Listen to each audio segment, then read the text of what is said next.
I see that you live out on a farm. You're in like Northern California, right? Yeah, I'm up in Cool. Northern California. Yeah, the most rural county up here. So there's lots of like expansive land and lots of nature to explore. I feel like you could like explore your whole life here and not even like touch all the trails. So it's really special. And I don't know if you're on like a homestead or a little farm. How did you get out there? I'm so curious. It's one of me and Maura's dreams to have a situation like that as well. So how did you get out there? And what's it been like? Yeah, I think my whole family always had this desire to live rural. We were living rural before, but definitely in like a bigger town, just on the outskirts. And so I grew up doing the homestead, like chickens, garden, bees.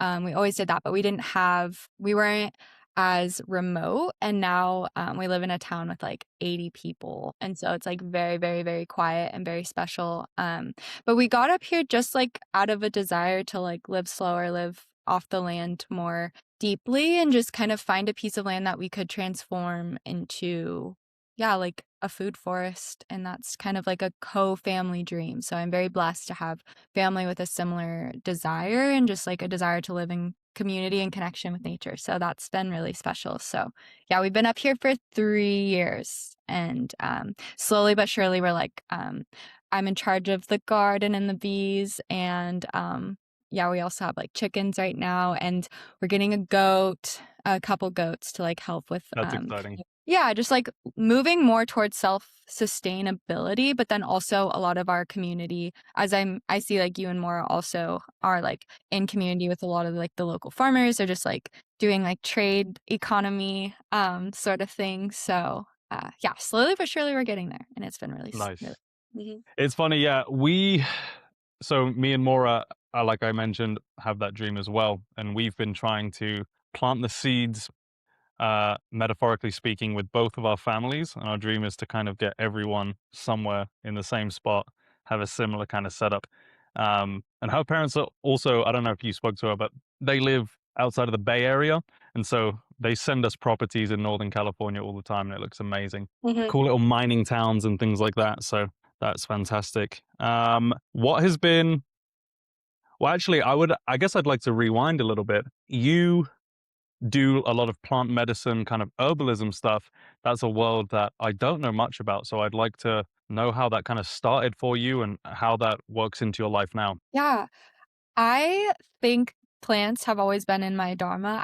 My mom sort of shared with me that I was the kid that wanted to grow a garden kind of like straight out of the womb. She was like, "You were like 4 years old and you like were at the store like, let's get these seeds and how can we build a garden?" And like just like always outside. Like she said I would ask her questions that she like never imagined a kid would ask. Like we would be out on a trail and there'd be like wild strawberries, and I'd be like, "Can we eat these? And like what do they do for our bodies?" And she was like, "You're 4 years old asking what plants do for your body." And it didn't match up. Sometimes she's like, "I don't know." So I was actually, I think, 8 years old when I first got my first like book. I found it at the library, and things were like, "Oh, like blueberries do this for your body and strawberries do this for your body." And then it kind of started with food as medicine first. Like I didn't really fully understand that, like the world of herbalism, but to me they're like the same.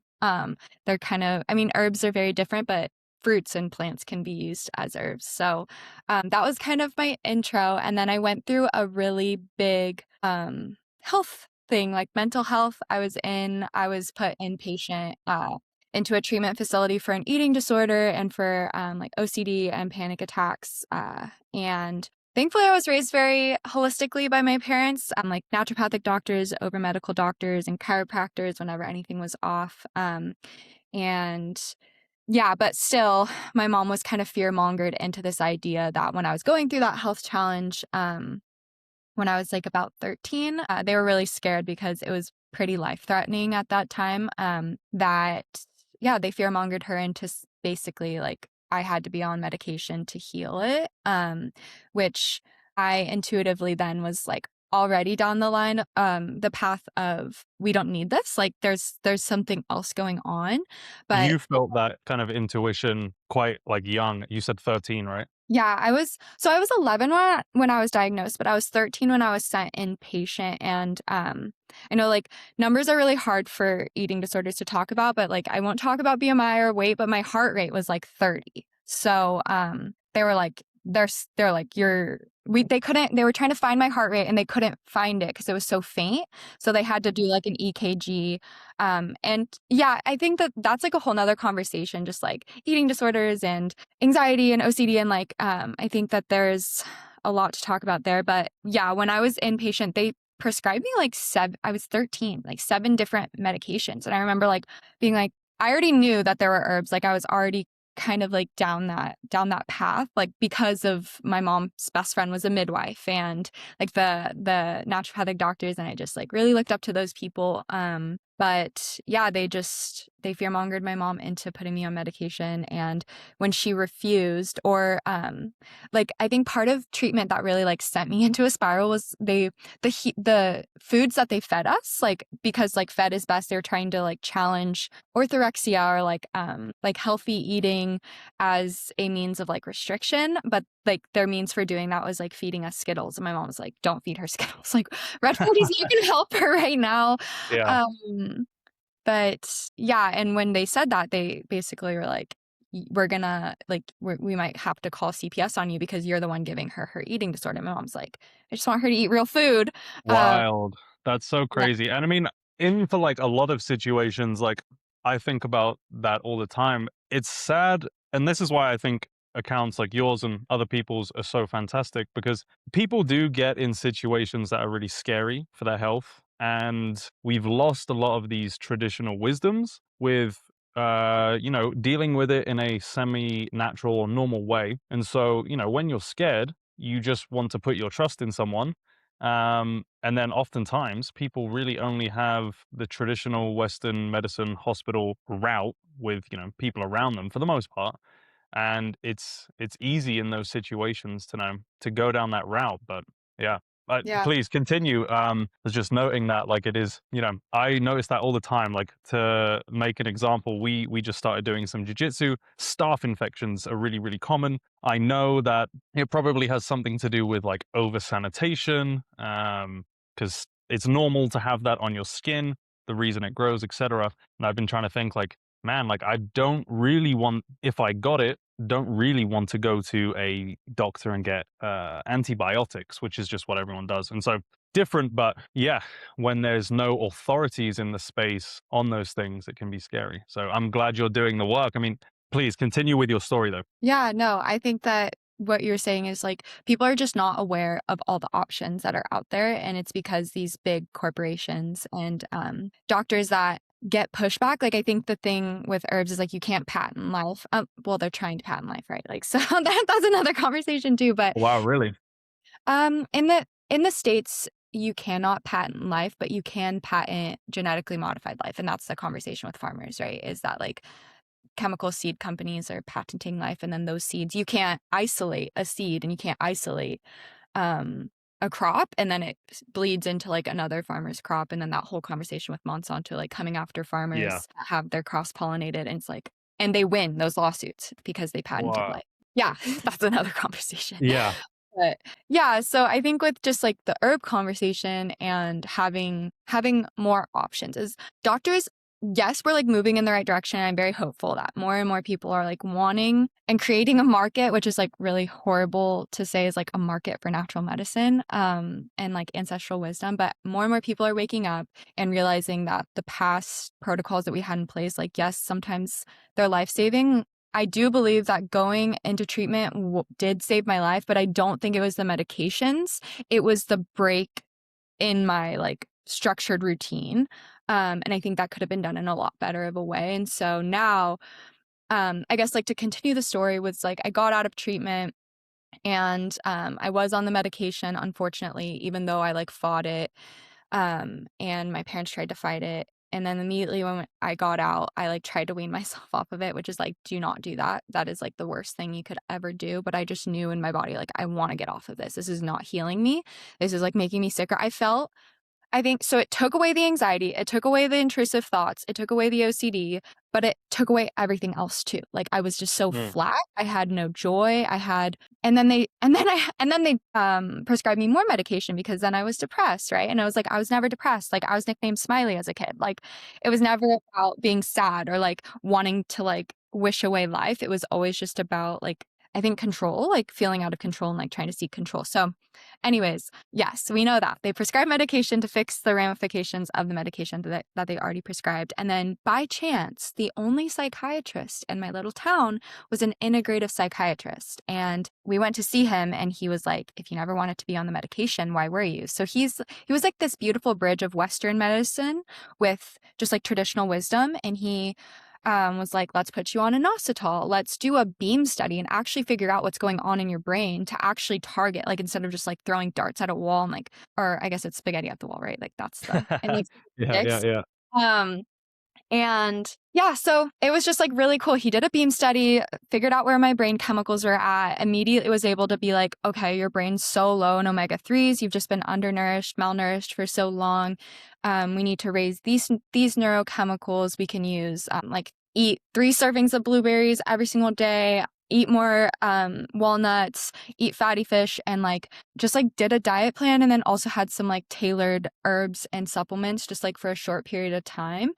And that was when like and we did a heavy metal detox because I have the MTHFR gene and I actually did have a vaccine injury when I was a kid and so did my little brother. So he was also like, okay, there's like high amounts of aluminum in your brain. So we need to get that out too. And once we did the heavy metal detox, things actually shifted. I felt like I could like choose a pathway forward. Like before it felt like my brain was like in this like kind of like always choose this route, always choose this route. And then it was like, okay, there's like so many other routes we can choose. We don't have to choose the like anxiety driven one or like the fear driven one. And so that was really transformative. So then in my high school experience, I actually started interning with a naturopathic doctor and just shadowing her and trying to soak up as much information as I could.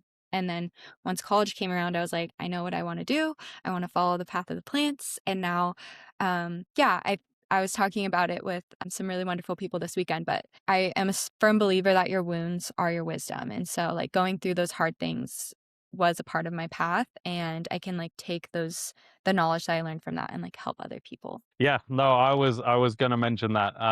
It's never something you'd voluntarily go back and experience again because it's not fun. But oftentimes in people's lives, like experiences like that, like you said, end up being your superpower. And like, you solving that is, now your purpose to help other people. And that's fantastic. I would love to know, I'm sure a lot of people, we've all probably had vaccines and exposed to lots of heavy metals in our life. How was your detox from that and how did it go? How did you do it from what you know now as well? How do you go about doing that? Yeah, yeah.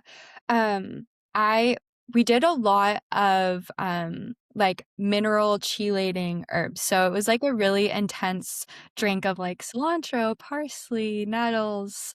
And it was like a very green drink. And like oddly enough, I liked the taste of it. And I feel like that's like a very key thing that I use in my practice is like sometimes there are like really nasty tasting things that people will actually like respond really well to with like the taste in their body and you're like, "That's really odd that, like, you actually like the taste of this, like, really bitter herb." Yeah. Yeah. Maybe that's some of that like bodily intuition, like it knows that this is what it needs right now. Or Yeah, yeah, exactly.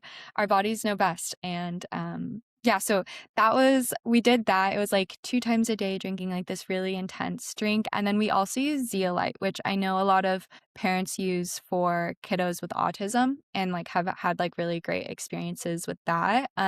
So, yeah, we did zeolite, and then and zeolite was the binder to help bind to the heavy metals, and then the cilantro and those sorts of things like kind of go into your cells and like pull them out. They do that in the soil too. Like they'll pull out heavy metals from the soil and they do the same thing in the body. interesting. Yeah, yeah. So, so that was kind of it was really simple. It didn't take much and my body responded.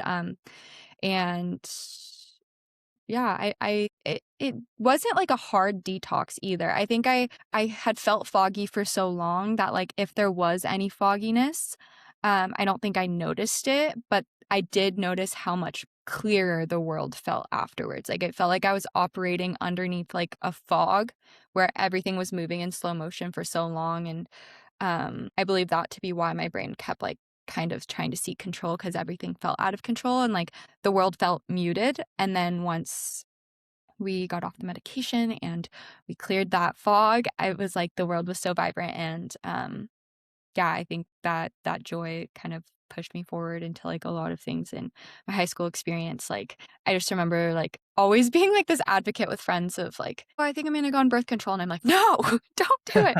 I'm like, "You don't want that fog." I just remember the fog, and I was just like, "You don't want that fog over your brain." Now I'm, like, kinda still the same person, but a little bit more That's nuanced. amazing. And so Mhm. you ended up interning in high school, you said, with a homeopathic doctor. Mhm. That's super cool. I mean, you were probably quite young, I imagine. What kind of things, and well, I guess, like, how did that happen? How did they take you under their wing? Mhm. Yeah.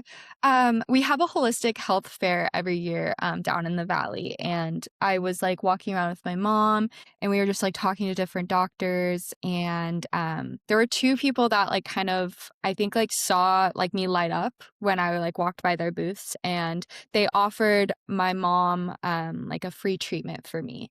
One of them was an Ayurvedic doctor, and, she's really special to me still to this day. She took me under her wing when I got out of school and, like, kinda taught me how to build my own business, and that's really special. We're still really close, and then the other doctor, she also offered a free treatment, and, then after that, I kind of reached out to her and was like, "Hey, this is something that I might wanna do. I would really love to shadow you." And so when I was shadowing her, it actually pushed me farther away from naturopathic medicine, oddly enough. I thought I had this idea because we had midwife friends and, like, naturopathic doctor friends or doctors that we went to growing up. They were practicing in a different way, but I kind of realized it's a whole nother conversation. I love naturopathic medicine, but it's still very allopathic, meaning that, like, for this symptom, you prescribe this herb, or for this ailment, you give this specific remedy. Now in That's sorry to interrupt. Allopathic is when you target a specific thing with a specific thing, kind of like in Western medicine would be allopathic, would you say? Mhm. Okay, Yeah. Yeah. So Western medicine, it'd be like if you have a headache, take aspirin, right? right. Versus in herbalism or in, like, in Chinese medicine, which is like what I studied was a vitalist practice herbalism. There are still a lot of herbalists that are like, if you have a cough, take mullein. If you have a headache, take white willow. And, like, sometimes it does get very reductionist, especially on social media when you're like trying to just communicate something you can't fully communicate a full idea. So I have grace and I do it myself too. It's just, like, part of, I think, like, sharing information online. But in my clinical practice, it's more vitalist. So vitalist would be it's seeing the human body as an ecosystem, which we are. We are made up of the elements just like the earth. And um, when somebody presents with a headache, one person's headache might be driven by too much inflammation or too much heat, too much fire. So you need cooling herbs and drying herbs if they might have like heat with, like, too much, like, sticky stagnation, like, phlegm in the brain, like, causing, like, that dull headache. So that would be like a dull headache that's, like, hot and throbbing versus, like, a headache that might be, like, sharp and, like, cold. Like, you just feel, like, frigid and tense. And there might be, like, too much wind excitation. So there's different, like, tissue states that we talk about, and, like, one ailment like acne or headaches or, like, a stomach ache or constipation, each person is going to have a different root cause. And I think that allopathic natural medicine is, like, saying they're getting to the root cause, but they still are, to get by, partnering with companies, which, like, and, like, natural health companies are, like, surpassing the market, and it's becoming this whole big market that is, like, also still very corrupt, and it in a different way of just, like, trying to sell people supplements, but these supplements are actually not tailored to their bodies and actually might cause more harm than good. If you're taking an herb that somebody told you is going to help your constipation and, like, your gut inflammation, but your gut inflammation is caused by, like, something that it's not targeting and it might be making it worse, that's actually going to damage your gut even more. So, yeah, I think that I've, natural medicine is coming from the right place, but it's still in practice can be. When I was interning with that naturopathic doctor, people were walking out with like 30 supplements. You know the Wow, supplements. yeah, yeah. And I don't think that that's sustainable either. And to me, it all comes back to getting your hands in the soil. Like most of our health problems come from a disconnection from nature, and 30 supplements isn't going to fix that. It might like take some of your symptoms away, but once you get off those supplements, hopefully it doesn't come back. But like if you're still living the same, like indoors all day, super stressed, not connected to nature, it's not gonna fix anything. And, like, in my opinion, just, like, smelling the soil, getting soil under your fingernails, and then, like, having herbs that, are very tailored to your body and building an ecosystem. Like, when I make formulas for people, it's always like, so and so's ecosystem, so and so's gut ecosystem, or so and so's, and I just think that that's, like, how I see the human body is like, we're an ecosystem, we need to be in nature, and naturopathic doctors hopefully are also doing that, and I think that they're doing wonderful things.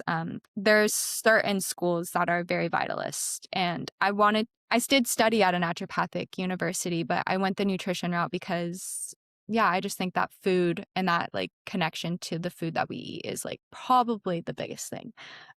Yeah. Cool. I guess I've got a few questions. I would like to break down because you've mentioned a few different, I guess, schools of thought with naturopathic, vitalist, like the Chinese medicine. I would like to break down, if you could, for me, like some of the different schools of thought, and then I think it would be cool if I've never heard of like the elemental, like the cold headache. You were saying like the sticky kind of like mucus phlegm one. Maybe if we could like run through like a a made up symptom and how you kind of go about like figuring those things out, if that isn't giving away too much source for free. Um, but All yeah, right. sorry. Yeah. The what are the different schools of thought, and I guess where do you take most of your inspiration? Yeah, yeah. Chinese medicine is vitalist in its essence. So I really value Chinese medicine. It's like 3,000 years old or longer. And I guess a lot of my diagnostic tools are originally sourced from Chinese medicine. And so when you're going to treat somebody, it's like you're taking their pulse and you're looking for, if we're in person, you're looking for like whether it's like deep in under the skin. So that would be sometimes that would lead you to think that there's a lack of vital essence or like lack of vital force. And so you would think like there's a blood deficiency. So you want to use blood building herbs to like build their vital essence up. You would also be looking for like, is the pulse slippery? And these are like hard to um explain unless you're like feeling the pulse and you're showing like, is it a rolling pulse? Sometimes that feels like the blood is like rolling like a ball underneath the skin. um Interesting. and that would tell you a lot about the quality of their blood. So in Chinese medicine you're looking at the quality of a lot of different essences. So, like, essence would be like your Jing, which is in Chinese medicine. You're born with your Jing and it depletes as you go through life, and you can do things that can cause you to deplete it earlier, which is like not getting enough sleep, drinking a lot of alcohol, stress, things like that, not eating good food. Jing is like life force energy. It's like it's hard to explain. So it's almost like you're born with it. So it could be like in Western terminology, maybe like your DNA mixed with like life force, vitality, and it depletes. You can't get away from it depleting, but you can conserve and like restrain your Jing so that it like you stay vital longer. And like as your Jing depletes, things that you would see would be like graying hair or like hair falling out. Yeah, like dull eyes and like your hearing loss or like brittle joints, like just like the symptoms of aging. I um feel like everything you're saying gives me like 10 other questions, and I'm trying not to get sidetracked. But yeah. let's say, as maybe the example for a lot of people, let's say in your early adult life, you were depleting your Jing fairly heavily. Is Hmm. there any way to like maybe not gain it back, but to just, I guess what I'm saying is it irreversible? Can you restore your Jing? Let's say if you're a young adult still and want to kind of get back to where you could have been after some maybe bad decisions. In Chinese medicine, they say it's like kind of twofold. They say no, and you can replenish it in a way. So like you cannot get away from the fact that you did those things and you depleted your Jing, but there are ways to replenish in a way certain types of Jing, which is like it's kind of contradictory, but also it's goes along the lines of like, yes, you got sick or you're not at your optimal state, but now you are resilient. Like the human body is resilient, and we can use foods like certain foods that you see are like trending, like black sesame, right? Like that's a very Jing food to like replenish your body, and people are watching. And I actually had a classmate like reverse their graying beard. Like we Wow. watched class, like not in class, but like Yeah, throughout the semester, like he literally reversed his graying beard, and we were like, that's crazy. that's cool. It's really cool. Yeah. And Chinese medicine, I still like play around with the idea of like continuing schooling for that or just like sticking to what I'm doing now. But Chinese medicine is amazing. I call it magic medicine because there are things that it's just like, how did you like, I've struggled with insomnia in my life just from anxiety, and like with, every time I go to see my acupuncturist, like that night I'm sleeping 13 hours. It's like the Wow.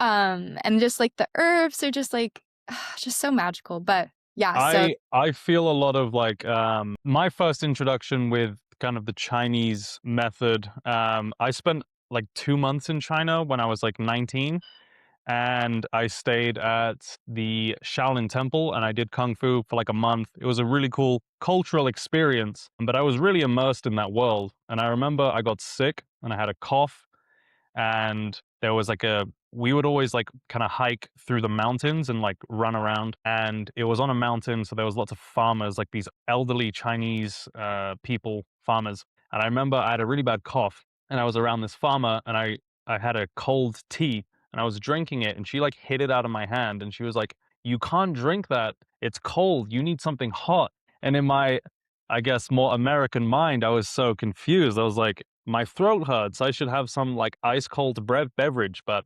um, yeah, that was my first introduction with it. And then I was gonna say like, at least in philosophy aspects, oftentimes like the West and the East are very opposites, I guess, or they complement each other. And so oftentimes what we lack in the West is really present in a lot of the Eastern stuff. And so it's very fascinating kind of hearing your perspective from like the medicine aspect of that, because I've noticed a similar thing with more philosophical stuff, I guess. But yeah, that's such a special experience. And to see it firsthand in their culture, just from a farmer being like, it's so ingrained, like, no. And that's true for like my teachers too. Like there were vegans in the school, and they were like not like apologetic with the ways that they're like, you're gonna get sick. Like you need meat. Meat is medicine. And they're like, it's blood building, it's nourishment, it brings vitality. Like, yeah. So I think that that's really cool. And I've never been to China, but I imagine, I know like from like a woman's health perspective, like that is so ingrained in their culture. Like if a woman's period is like late or early by like 1 or 2 days, which in the West is like, oh, like whatever. It's like probably like ovulation was delayed, but they are worried. Like they are going to see their general doctor, like, and they're like, my wow, period was 1 day late. Like what's going on? And it's like in the West, people are like, oh, it's like a week late. Like, like it's just kind yeah. of like, it's still in the optimal time zone, but yeah, they're just like so wise. And I mean, like if any medicine system has existed for over 2 to 3,000 years, it works, and now it's being implemented into hospitals. Yeah, which is like really cool. They have like What are on some of the stuff that is being implemented over here? I'm curious. yeah. So when I was at Five Branches, which I did a year in TCM school, so I was we had the option to like continue into like a residency and then get a job at hospitals in the Bay Area. And a lot of the time it's being implemented in like, I guess like for cancer, and even for they're taking, so certain doctors, even surgeons. So my boyfriend Brock, his uncle is a surgeon, and he was saying that they are using, so I believe it's kidney 6. Don't quote me on that because I'm obviously not licensed, but there is a point on the inner shin on your leg that we would stimulate, or maybe it's bladder 6. Bladder or kidney something. And Yeah. we would stimulate them in clinic. We would stimulate that in clinic with acupuncture needles and hook up a TENS unit to it. There were 2 points that we would hook up. And if anybody had urinary incontinence or like dribbling urine, like that they couldn't hold in, that's part of like Jing, like you lose your Jing and you lose like Ah. fluids. We would hook up electrodes to it and like immediately they'd come back and be like, didn't like it worked immediately. Like this whole week didn't have a problem. They're using that in Western medicine without the needles, just hooking up, like those TENS units that will like make your muscles contract. They're hooking those up. And Brock's uncle was telling me that they use that in the hospitals and it works better than any medication ever did. And I'm like, that's Cool. cool. And Yeah. they're hooking it up to the shin, you said? Yeah, it's like the inner shin, so like on the inside of your ankle.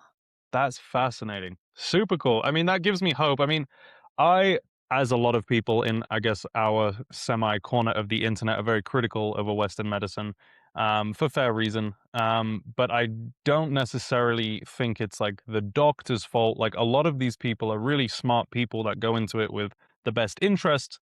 And, it's not easy to overcome a whole, lineage of systems and organizations. And so, it's cool to see that they're implementing some of that stuff. That gives me hope because, like, Western medicine in some aspects is incredible. Obviously, if I'm in a car crash and break bones, I'm not necessarily taking herbs for it. But the rest of the time, when I'm trying to live a healthy life full of vitality, is when I am doing that stuff. And hopefully, that is the majority of people's lives. And so that aspect of it is really, really important.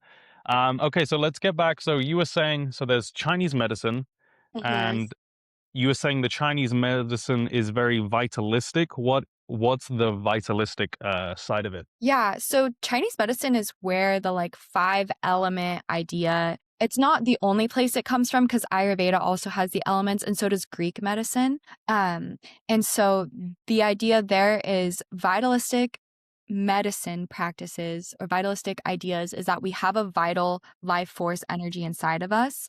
And it's kind of similar to like different places in nature are going to need different things to thrive. Like if you put an aloe plant in like, the top of a mountain with snow, it's not gonna survive. It's gonna need different ecosystems, different inputs to survive. Same with different plants, right? Like they need different mineral contents. They need different like acidity in the soil, like tomatoes and things like that. And the same for human beings, right? Like we know that personality wise, like not everybody thrives in the same situation. And it's true for like diet too. It's like, I think there's this huge narrative online that like everybody should be eating the same diet. But if one person with like a tendency towards psoriasis and like mucus production is like drinking raw milk every day, they're not going to be okay. Um, and that's okay. Like it's meant to be that way. So yeah, I just in the vitalistic perspective, and that's also true for like different phases of life. Like if you're sick now, like with the farmer that you met, that's like, don't drink cold. That's a pretty just like general thing in China though, right? Like don't Mhm. drink, eat, They cook don't your like cold beverages. Everything's hot. yeah, yeah, because it's like takes away from your vital life force energy to warm that up, right? To Mm, digest it. So it's like they don't like jumping in cold water. They don't like they say like cover your neck, cover your abdomen. All of those things is with this desire to protect your vital life force energy, which would be mm, also be like your chi, right? Yeah. So and that also translates into like Greek humoral medicine as well. They also had the elements. And same with North American Indians, they also had a different conversation about that or a different, I guess, like verbiage about it. But it was all this understanding that humans are a part of nature. And so we also need different medicines unique to what our bodies are doing. So yeah, Chinese medicine does the same with herbs. Is one woman's period cramps are caused by like cold in the womb, where another, which is like cold constriction leading to your body like cramping up, versus another woman's would be due to like phlegms or like stagnation, right? Like something is blocking the flow, which is causing your body to like hold on, and your muscles are tense. So we need to like relax your muscles. So the remedies are going to be different and so that would be vitalistic. It's just like human bodies are a reflection of nature. And so one body might have more of the earth element, whereas another body might have more of the water element. And so their tendencies to be out of balance are unique to their bodies. And so their remedies to bring them back into balance are going to be unique as well. Do does everyone have a certain elemental style or type to their body, or is this something that changes? Is it something that is like to do with your birthday? I don't know if it gets into like any kind of. I know a lot of Ayurvedic stuff, I believe, has also a lot of interconnections with astrology, I think, and when you're born, etc. I'm not sure if it's the same thing for the elemental side. Yes. So in Chinese medicine, there's a big idea of like cosmology, and same with most herbal medicines that are from the vitalistic perspective. They talk a lot about cosmology, and um some talk about like astrology, which is not something that I necessarily like prescribe to, but they're yeah, so they do talk about like when you're born, where you're born even, right? So like which I think has even more of a big like perspective to it. And also like your family lineage, which would be like from the Western perspective, like genetics. Um but yeah, so I guess the biggest thing would be like in Chinese medicine, there's the five element theory. And that also, a lot of Western medicine takes from these traditional medicine systems. So Western herbalism, sorry, it's kind of like a melting pot of different, like pulling from different backgrounds, Interesting. things. Yeah. And so the five element theory is kind of pulled from Chinese medicine. And that theory is that um, one of my teachers explained it as like one person is called like they're a metal person. So like the metal person in Chinese medicine, metal dominates the large intestines and the lungs. And so those two organ systems in the body work together.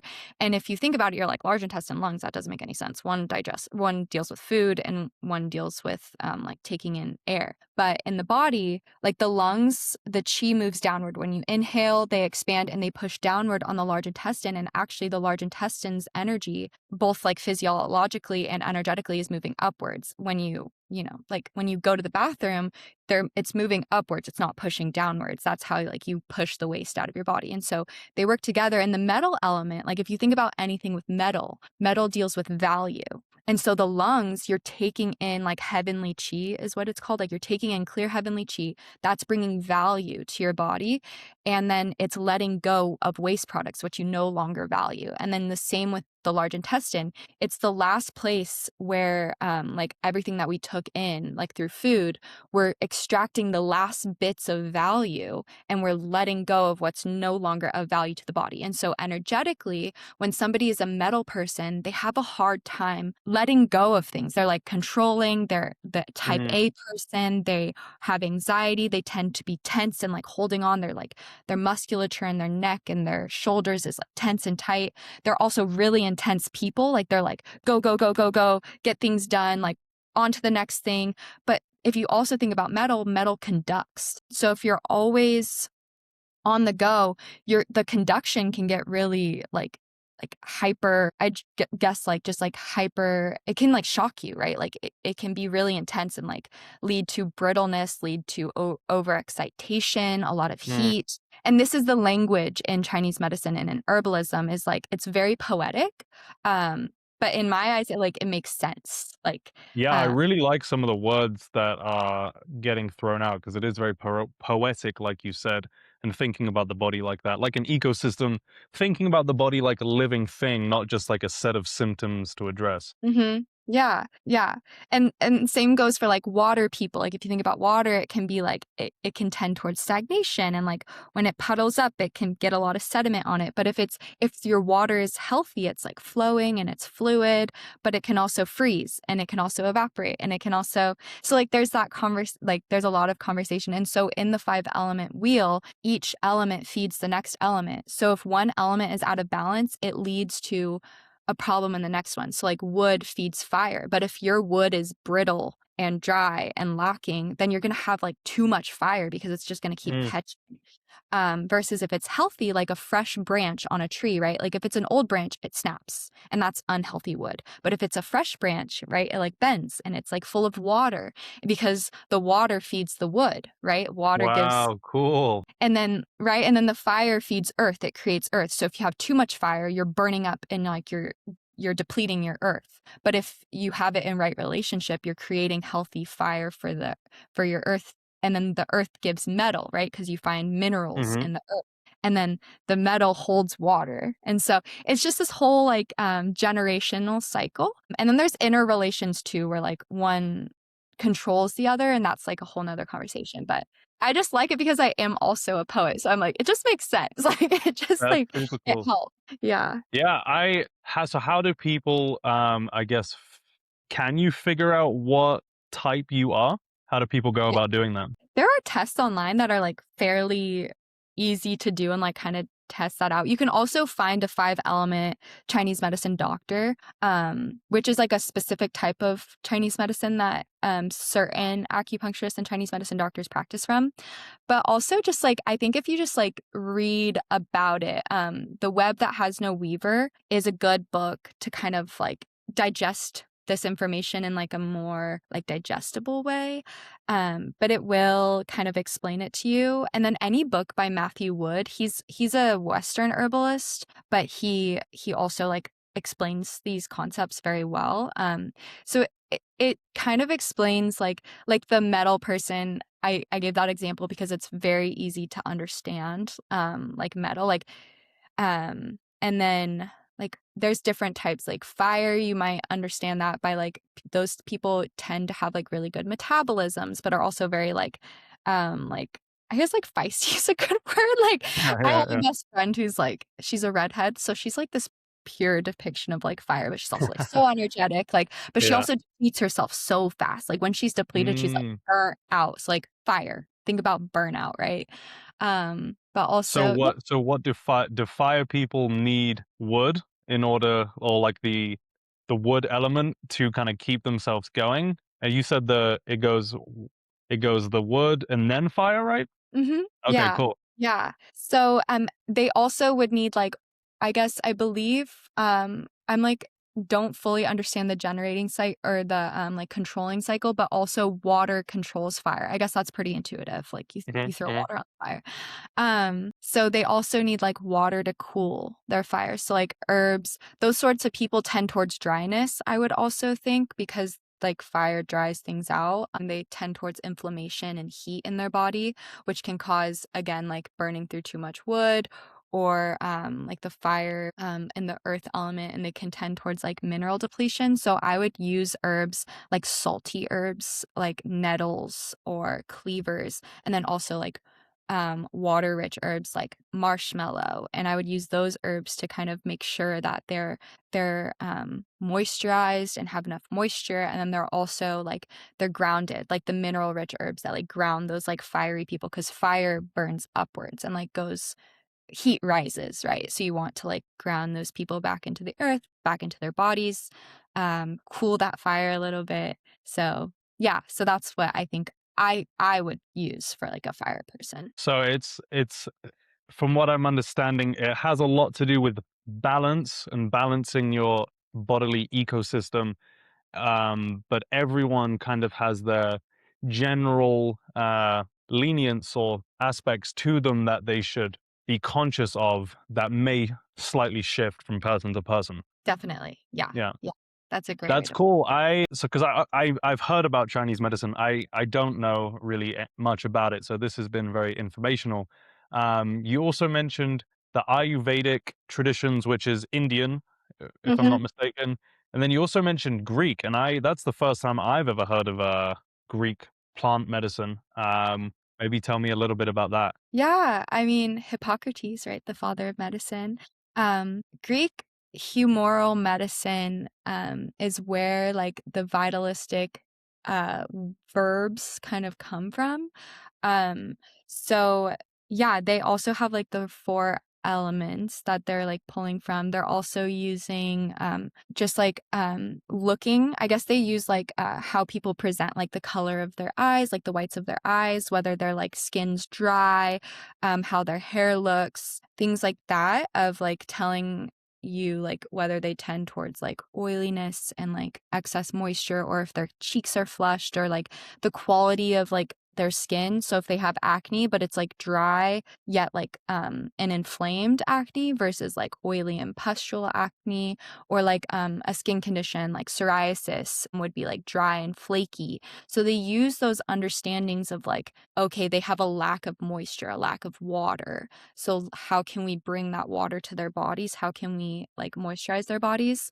And a lot of it is just, like, trial and error with herbs. Again, going back to, like, China, they also pull a lot from China, and things like, um yeah, because Chinese medicine kind of, like, infiltrated a lot of places, but also, the Greeks just had their own words for that, and so did Africa, and so did, like, most places have their, yeah, their herbal practices, like, North American and then, like, South American, like, and then in the Amazon, like, all those places had their own medicine systems. Yeah, Greek is something that I'm, like, learning more and more and more about because that's kind of like Roman, like, Italian, that's where, like, my ancestry comes from, and that's really interesting to me and really special to me that they also, like, had these really, complex diagnostic tools. Yeah. That's super cool. Yeah, I mean, because you can imagine, right? Like every group of people in the world had probably their own more ancestral methods with medicine and healing people, which all before, I mean, the world has been very interconnected and people have been going everywhere for a long time, but generally speaking, it would always be kind of catered to that population that lived and their generations before lived in that area with the plants available to them. So that's really fascinating. That's cool. You said your ancestry is from like the Italian, Greek, kind of Roman area. Yeah, my dad was born in Italy. Cool. Yeah. Mhm. I need to do mine. My parents did theirs and I looked at it briefly over COVID, but it was so fascinating. And I think because this kind of goes back to how you were talking about diet and there's a tendency online, maybe it's for money making purposes or what, but a lot of times people preach these like one size fits all diet and it's never really fully sat well with me because it's like and this is like maybe uh contention with some of like the more primal community where it's like everyone ate like this 10,000 years ago, but like realistically, there's like 10,000 years since the agricultural revolution of like we have been eating grains, et cetera, et cetera. And it's like if your family is Chinese, like you probably, I feel like, would respond very well to rice versus if you're from, I don't know, South America eating yuca or whatever example you want to come up with. Like, I've always found it fascinating that there should be some sort of like way to look into your diet and your ancestry and see what your ancestors would have eaten because, like, I imagine that would respond well with you. Yeah, and same with, like, the herbs, like, certain certain herbs were used more often, and I think that has to do with, like, where they lived, right? Like, rosemary was used a lot more often because it's, like, cooling in, like, these hotter, um or warming in these colder climates, and then, like, mint would be used more in, like, different I guess, like, di dishes that people use often, and same with, like, those, like, warming spices that, like yeah, and I just think it's, like, intuitive, like, our ancestors intuitively knew, and, like, God put these things in places for a reason, and yeah, I think you're, like, spot on. Bio-individuality is at the root of everything, and I think the primal community, um it, like, has their hearts in the right place, but also, like, our ancestors ate over 100 different plants a week, and that's not a conversation that the primal community is often having, but I think it's just like a pendulum sometimes, right? Like, veganism was such a conversation for so long, and, like, people were, like, so sick, and now they're like, "I need, like, all the meat and all of the nourishment to, like, rebuild my body," and that's okay to, like Yeah. it's okay to pendulum swing, but, like, I'm also like, "Can we find the balance?" Like Yeah, no, 100% because I mean, I actually a few days ago had a amazing conversation with Joey, who he is a fruitarian, vegan bodybuilder and MMA fighter. Super cool conversation. But I mean, I think the vegan to like carnivore primal pipeline is really strong, and that makes sense the way you put it. Like I had the same thing, which was like the first time I ever dieted was I went into veganism. It was like that 2016 era. There was some strong Netflix documentaries coming out that really swayed my young mind. And so that was like the first time I ate with really any intention.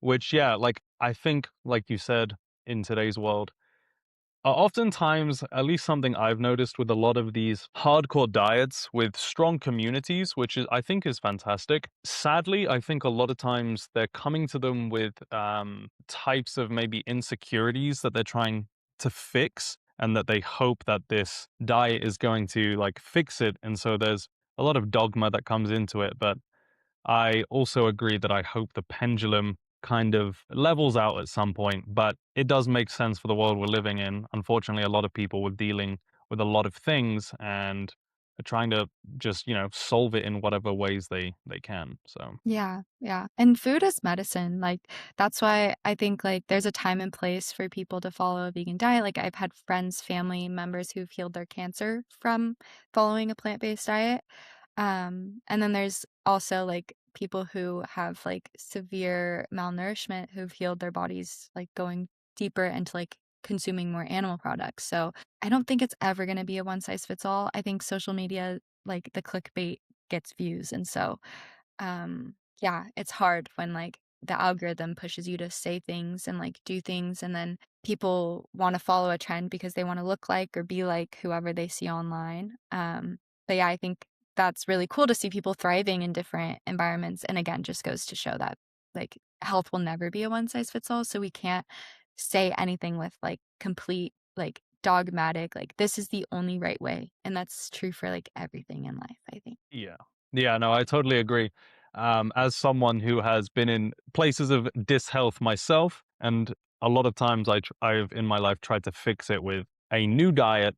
I've tried many, and I'm like, this is the magical diet that's gonna fix every single aspect of my life, and it's gonna end up, I think, disappointing you unless you really allow yourself to get like closed off and like in the dogma. At least in my experience, they've never solved every issue and I never got superpowers. And so the powerful thing with them a lot of times was, for the most part, most of them just kind of take people off the traditional Western diet, which is like whether you're going vegan or carnivore or what have you, it's like most of the time you're cutting out like the highly processed foods and like these common foods that are causing most people's issues a lot of times, and just like removing that in the beginning is always you feel so incredible, and then it's like, "Oh, this is the diet." But if Mhm. you just kind of mix in a lots of different things, I made the example in this podcast the other day that, like, I've seen good, I guess, research or whatever that no animal on Earth is, like, fully an herbivore or fully a carnivore. They call it, like, an opportunistic carnivore or herbivore, where, like, um wolves, for example, they mostly eat meat, but when they have and animals are cool because they just do this all off intuition, and that's kind of where I wanted to ask you next about learning intuition with your food and how your experience with that. But like, yeah, like wolves, for example, when they feel certain intuitive imbalances or whatever in their digestive process, they'll seek out start eating grass. My dog even does this, or they'll eat like undigested grass from the animals that they kill that haven't been digested in the stomach yet.